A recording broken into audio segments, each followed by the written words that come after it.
안녕하십니까. 반도체 소식을 전한 고독 달팽이 김석준 소장입니다. 비관론자들은 옛날에 닷컴 버블을 얘기를 하면서 AI 버블에 대한 얘기를 참 많이 합니다. 그러나 착시입니다. 지금 반도체는 이미 슈퍼사이클이 아니라 메가사이클이라고 얘기를 합니다. 그래서 지난주에는 오라클이 쇼크를 일으켜서 오라클이 엄청나게 그랬지만은 반면에 또 마이크론은 내년 HBM 물량을 가격을 이미 다 완판했다는 소식도 나와 있습니다. 자, 여기 보시면 AI 버블은 착시입니다. 지금은 많이 파는 게 중요한 게 아닙니다. 진짜 돈이 되느냐가 중요한 거죠. 그러니까 슈퍼사이클이 아니라 지금 메가사이클로 가고 있습니다. 오라클이 폭락하고 브로드컴이 급락하고 AI 버블이 터진 거 아니냐고 이렇게 얘기를 합니다. 그래서 절대로 AI 수요가 꺾인 것이 아닙니다. 시장은 묻습니다. 이게 얼마를 투자하나? 지금 질문은 그 투자가 돈이 되느냐 이 얘기를 지금 하고 있습니다. 근데 시장이 지금 옛날에 2017년 18년에는 뭐 PC라든가 일부 메모리, 그 다음에 21년 22년에도 HBM은 없었습니다. 일반 메모리가 이제 슈퍼사이클을 했지만 지금은 HBM, 서버 D램, ESSD, ASIC 반도체까지 수요가 한해가 아니에요. 그러니까 지금 반도체의 모든 종류가 지금 공급 부족을 일으키면서 메가사이클을 얘기를 하고 있습니다. 언론이 말하는 메가사이클. 그럼 보통 한 번에 업황 등반, 이거는 이제 그 어떤 종목이 한두 가지 이렇게 됐을 때 슈퍼사이클인데 지금은 그런 게 아니라는 얘기예요. 그래서 AI 버블 이런 것들은 지금 뭐 비관론자들이 계속 얘기를 하겠지만은 LOI를 얘기를 하는 거죠. 투자 대비 수익률. 그래서 제가 여기다 올려놨습니다. LOI. 왜 지금 AI 버블의 착시가 나오냐? 수요가 아니라 돈의 흐름, 방식의 이제 흐름이 이제 달라 흔들린 거죠. 이번 변동성의 핵심은 AI 수요가 꺾였다기보다는 시장이 그 투자가 돈이 되느냐에 대한 얘기를 합니다.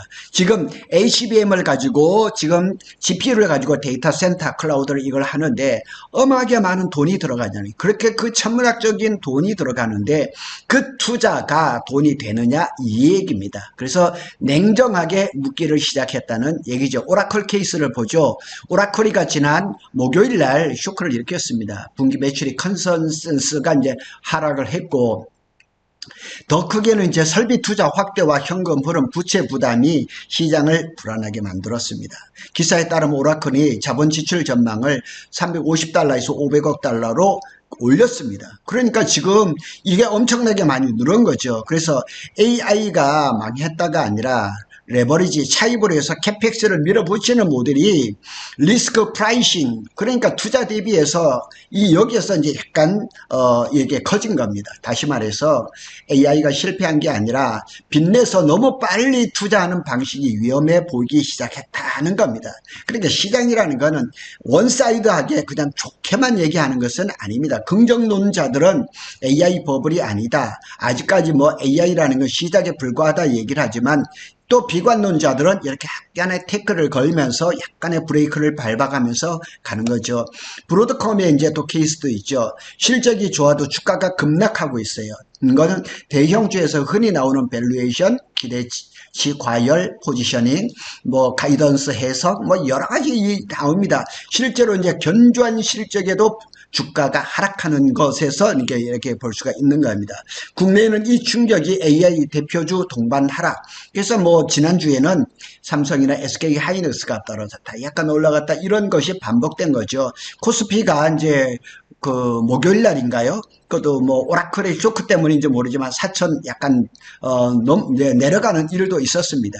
자, 정리해 보면 지금 시장은 수요보다 수익화 가시성에 대해서 민감한 구간입니다. 수요는 지금 SK가 완판, 또 마이크론도 완판, 이런 얘기가 나왔습니다. 지금 삼성만 빠져 있거든요.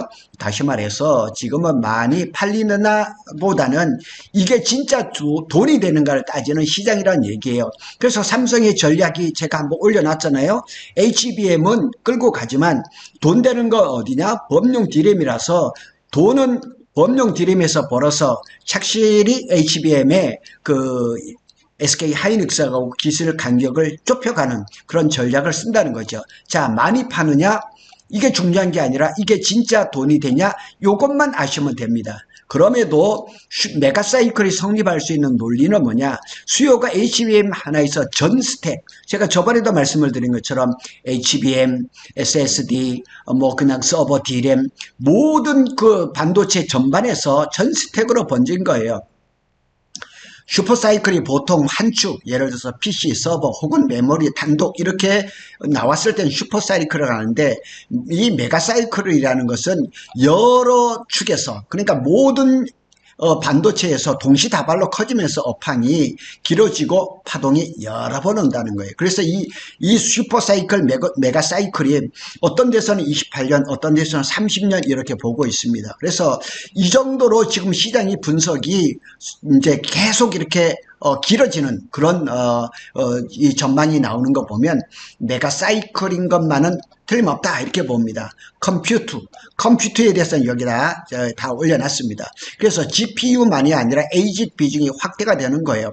기사에서도 GPU하고 ASIC 주문형 반도체가 비중이 25년도 올해는 7대3, 그래서 GPU가 7이고 ASIC이 3이에요. ASIC 시장이 작죠. 근데 27년 내후년에는 5대5로 바뀔 수 있다는 전망이 나오죠. 그러면 HBM을 만들고 있는 삼성이나 SK 하이닉스나 마이크론 시장이 점점 더 많아지니까 아주 손쉽게 사업을 할 수가 있죠. 칩 종류가 다양해지죠.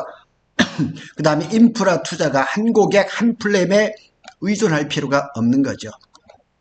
슈퍼사이클에서는 한 고객을 뭐 이렇게 한 플랫폼 이런 게 중요했지만, 메가사이클에서는 지금 공급망 관점에서는 승자 독식의 1종목 배팅이 아니라 칩 종류가 늘수록 연관 부품, 메모리, 네트워크 수요가 저변이 더 넓어집니다.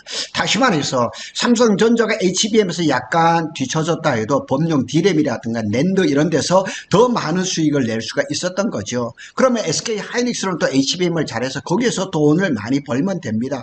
그러니까 이 메가사이클이 되면서 모든 종류의 반도체가 지금 붐이 일어나니까 거기에 맞춰서 사업을 잘 하면 되는 겁니다. 메모리를 볼까요? HBM에서 서버, D램, ESS까지 모든 전선이 단일 전선이 아니라 다양한 모든 전선이 됩니다. 뭐 KB증권 쪽에서 코멘트가 뭐라고 나왔냐면 24, 25년엔 HBM 중심이고 26년, 27년에 서버 메모리 D램이라든가 ESSD 플러스 HBM으로 확장되는 시나리오를 얘기를 합니다. 이것이 메가사이클이라는 얘기예요. 그래서 HBM만 타이트하면 특정 구간에서 꺾일 수가 있는데 서버 D램, 스토리지까지 동행하면서 업황 바닥에 올라가고 다운사이클은 완만하게 가고 메가사이클은 길게 간다는 얘기죠. 그래서 이 상승 국면이 길어질 여지가 생긴다는 얘기죠. 네트워크, AI 클라우드는 칩 플러스 메모리만큼 네트워킹이 돈이 됩니다. 그래 브로드컴 같은 회사가 원래 네트워킹 이런 데 잘하는 회사죠. 그래서 이제 회사가 흔들리 시장이 민감해지는 것도 그 자체가 AI 수요 붕괴의 증거라기보다는 AI 인프라가 이제는 네트워크, 인터커넥트, 스위치까지 전반이 캐펙스라는 것을